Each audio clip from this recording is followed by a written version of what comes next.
Et bonjour les jeunes, celui-là il est pour vous. Je vous ai rencontré déjà ou pas?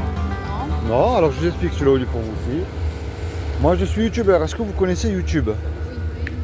J'imagine bien, vous êtes grande question que je pose à vous qui êtes jeune, qu'est-ce qui se passe pour vous après la mort?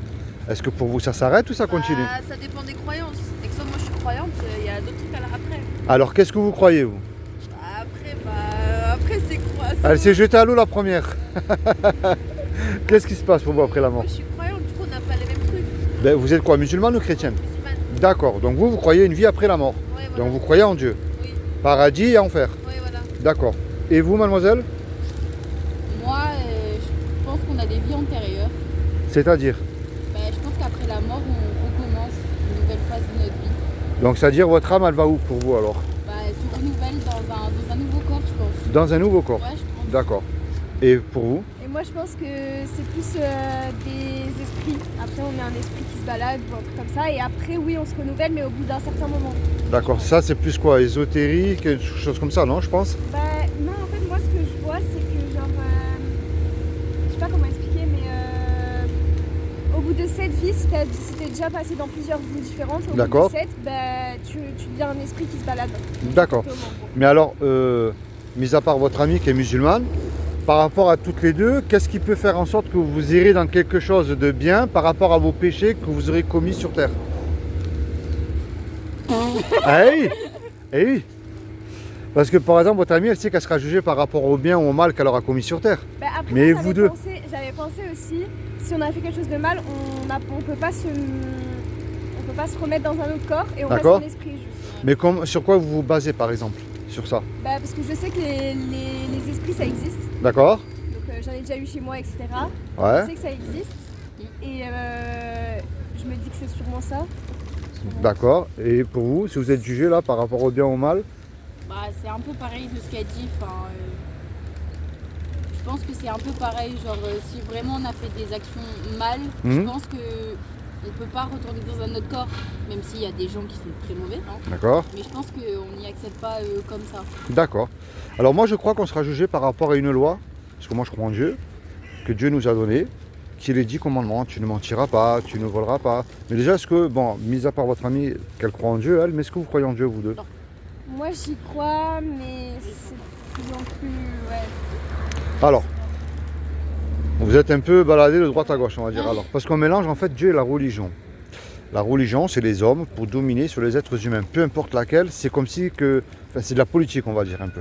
Oui. Mais prouver que Dieu existe, c'est une évidence. Prouver qu'il n'existe pas, on ne peut pas. Oui. Par exemple, votre canette là, qui est devant vous, là, de Red Bull. Quelle est la preuve que la canette de Red Bull est là devant vous? Parce qu'on la voit, on peut la toucher. Oui, mais vous ne connaissez pas celui qui l'a fabriqué. Imaginez que je vous dise, vous voyez, c'est un caillou, et puis au cours des milliards d'années, la canette de fer s'est formée toute seule, le Red Bull est descendu toute seule dans la canette, c'est pas possible. Ouais.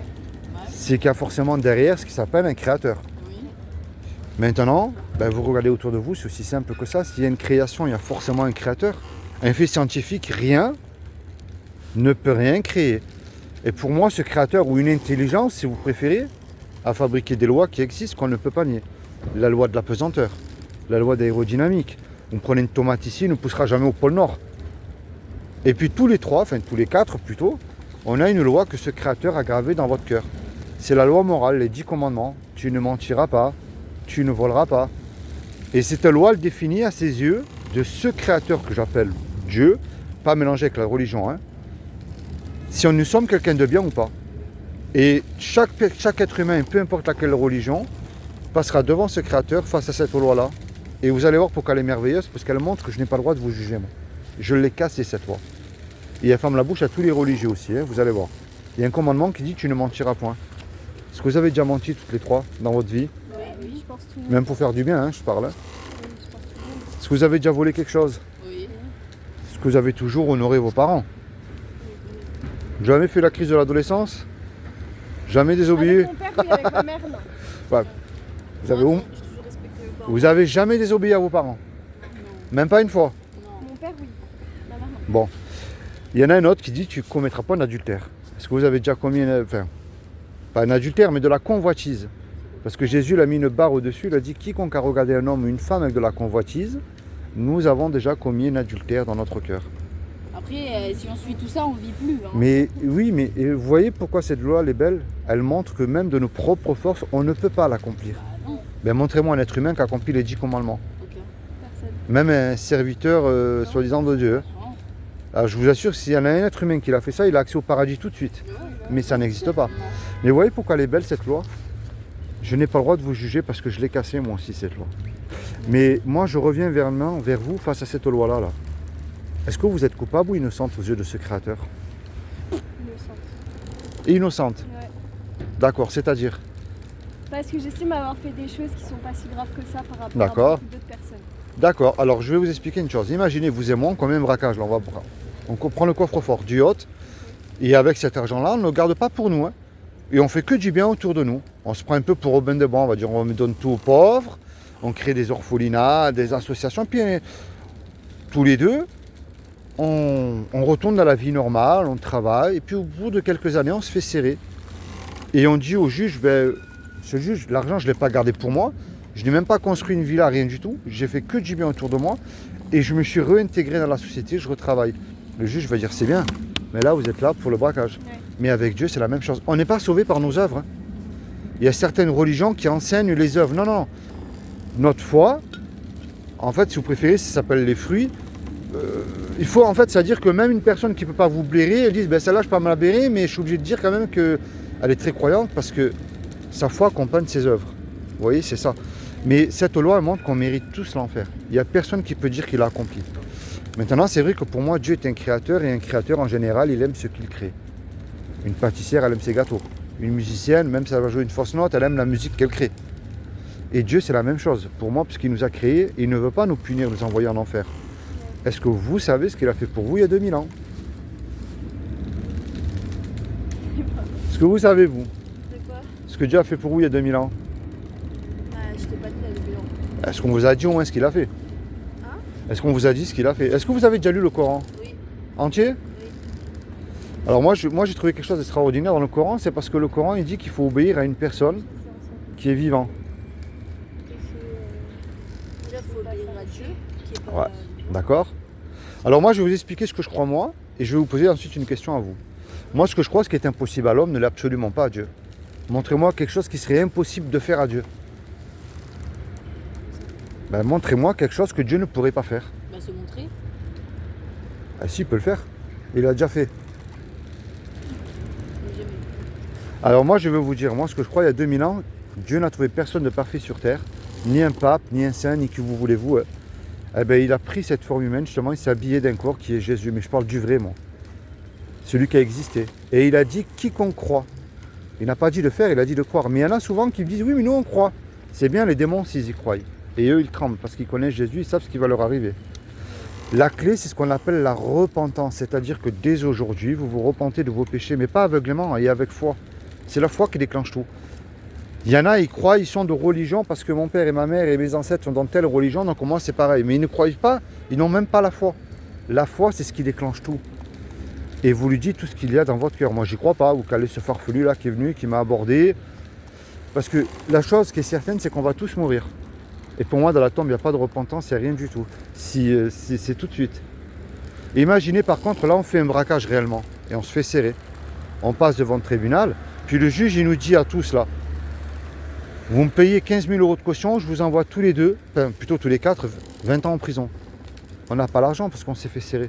Et on ne peut pas revenir effacer le mal qu'on a fait en arrière. Et on ne peut pas dire au juge, monsieur le juge, sur la vie de ma mère, moi vous me laissez partir, je ne recommencerai plus. Vous êtes bon, miséricordieux, c'est fini, je ne fais plus de conneries. Le juge il va dire, je suis bon, miséricordieux, c'est vrai, mais moi vous me payez la caution, vous portez en prison. On se regarde tous les quatre, on ne sait plus quoi faire. Puis il arrive tout à coup un homme qu'on ne connaît pas. Et cet homme-là, par amour pour nous, il décide de payer la caution à notre place. La caution, elle a été versée, le juge, il est satisfait, il nous libère. Mais imaginez-vous dans le film, cet homme qui a payé la caution, il se présente en retour devant vous là. Qu'est-ce que vous allez lui dire? Merci. Si vous demandez un service? Que Dieu te bénisse. Ah, ben, vous avez bien répondu, mais c'est ce que Jésus a fait pour nous sur la croix il y a 2000 ans pour nos péchés. C'est le... Après, moi, je peux rien dire sur ça, comme je suis pas chrétienne. Ben, vous savez, regardez bien. Moi j'ai lu... Des choses qui sont pareilles, on va dire. Est-ce que vous pouvez lui passer s'il vous plaît? Merci bien. Regardez ce qu'il y a écrit, les sourates qu'il y a écrit du Coran.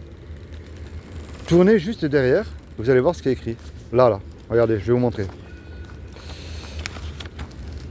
Regardez la première page là. Voilà, celle-ci. Vous voyez, le Coran, il dit « Et nous avons envoyé après eux Jésus, fils de Marie, pour confirmer ce qu'il y avait dans la Torah avant lui. Et nous lui avons donné l'évangile où il y a guide et lumière. » Vous avez les chiffres à côté des sourates, vous voyez? Donc le Coran, il enseigne que l'évangile, c'est un guide et une lumière. Et en bas, regardez ce qu'il dit en bas. D'obéir à Jésus. C'est sur ces pages du Coran, ça? C'est les pages du Coran. Et je vous encourage même avec votre téléphone. Regardez bien. Non, mais ça je sais, mais. Là, vous avez les sourates à Coran, on côté. dit pas Jésus, nous. Hein. Ah ben ouais, mais regardez bien. C'est ce qu'enseigne le Coran, c'est la sourate l'ornement. Et quand Jésus apporta l'épreuve, il dit « Je suis venu à vous avec la sagesse pour vous expliquer certains de vos sujets de désaccord. » Désaccord, c'est entre les musulmans et les chrétiens. Craignez Dieu et obéissez-moi. Et bien en général, il y en a qui disent que ça c'était pour le peuple d'avant. Ok, donc ça voudrait dire qu'alors ces deux sourates les plus terribles, elles sortent alors. Moi, je préfère avoir le Coran, le vrai. Eh ben, regardez bien. Lire sur- Vous savez, là, ben, je vais vous dire une chose. Vous le gardez et chez vous, vous prenez le Coran et vous allez les lire et vous verrez que vous penserez à moi de ce que je vous ai dit. C'est 100%, franchement, d'habitude je l'ai dans mon sac à dos le Coran, mais je ne l'ai pas pris avec moi aujourd'hui. Je vous assure, c'est les sourates du Coran. De toute manière, avec votre téléphone, c'est simple. Vous faites une capture d'écran et vous regardez. Bon, soyez bénis tous les trois, merci de m'avoir supporté. Je flouterai votre visage, puisque vous me l'avez demandé aussi. Il est bien. Je l'ai bien, il n'y a pas de souci. Mais, C'est pas moi, c'est mon père il voit, c'est pas moi qui a bu. non mais, par contre, vous, je vous encourage, quand vous rentrez chez vous, faites la recherche. Vous verrez ce que je vous ai donné, c'est vraiment du Coran. Bah, dans le Coran, on dit pas Jésus, donc. C'est Issa, on dit. Ouais, on dirait Ouais, Issa. ouais. Mais si c'est écrit dans le Coran, c'est que ça veut dire quelque chose, c'est pour vous.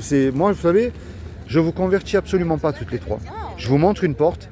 Regardez le petit Naël, je ne vais pas rentrer dans les faits, mais quand il a fermé la porte de chez lui, il ne savait pas qu'il allait pas rentrer, la mort peut frapper à tout moment. Mais la grande question, est-ce que je suis réconcilié avec Dieu? Parce que ne pas croire en Dieu, c'est un péché, le doute est un péché aussi. Mais ne pas mettre en pratique ce que lui-même nous demande de mettre en pratique aussi, c'est un péché.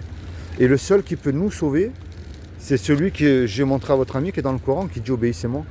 Maintenant, c'est à vous de voir. Il y a une chance sur 1 million de gagner au loto, je crois même beaucoup plus. Imaginez qu'il y a une chance sur 1 million que ce que je vous ai expliqué et montré aussi est vrai. Si c'est faux, ben on a rigolé tous les quatre pendant quelques minutes. Mais si c'est moi qui ne me trompe pas. Parce que dites-vous bien que chaque seconde compte, c'est pour vous rapprocher un peu plus de ce créateur. Maintenant, c'est à vous de mettre en pratique. Bon, est-ce que vous avez déjà lu la Bible? Ouais, mais pas entièrement. Est-ce que- J'ai des extraits, genre. C'est-à-dire les extraits. Enfin, des Bibles un peu plus petites. Ah, c'est les petites Bibles bleues là?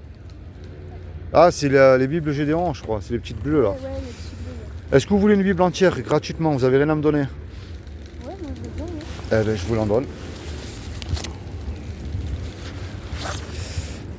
Vous avez comment sur YouTube? Ça s'appelle Nice pour Jésus. C'est un petit logo noir et bleu.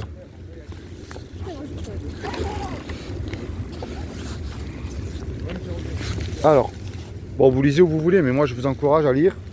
Je vais vous montrer. Dans l'évangile de Jean. Ok. Voilà, je vous encourage à lire là. Ensuite, c'est à vous de mettre en pratique ce que vous comprenez. Ce que vous ne comprenez pas, c'est pas grave, vous cassez pas la tête, ça viendra plus tard. Moi, il y a des choses que je lis que je ne comprends pas tout. Mais il y a des choses que ce que je comprends, ben, je prends le mensonge, c'est plus simple. Vous allez dire là, toutes les trois, si je mens à mes parents, mon prof ou mon petit ami ou je ne sais qui, je m'en fous, personne ne le sait. Mais je ne peux plus me comporter comme ça. Parce qu'il m'accorde le paradis gratuitement, je n'ai rien à payer. Ou sinon, ça voudrait dire que moi-même, je le crache une deuxième fois au visage. Vous voyez? Parce que Dieu nous a donné quand même à tous, même à ceux qui ne veulent pas croire. C'est la liberté qu'il nous a donnée. C'est-à-dire de l'aimer, de le suivre ou pas. Mais puisque nous venons de nous rencontrer là tous les quatre, on ne pourra pas se permettre, lorsqu'on sera arrivé devant lui, de dire Seigneur, excuse-moi, j'ai pas entendu. C'est ça la liberté, c'est à la fois merveilleuse mais dangereuse. Vous voyez? Bon allez, merci de m'avoir supporté. Mettez en pratique ce que vous comprenez. Bon allez, soyez bénis tous les trois. Allez, merci, très bonne journée. Faites la recherche sur le Coran. Mais faites la recherche. Bah, allez, bonne journée. Au revoir.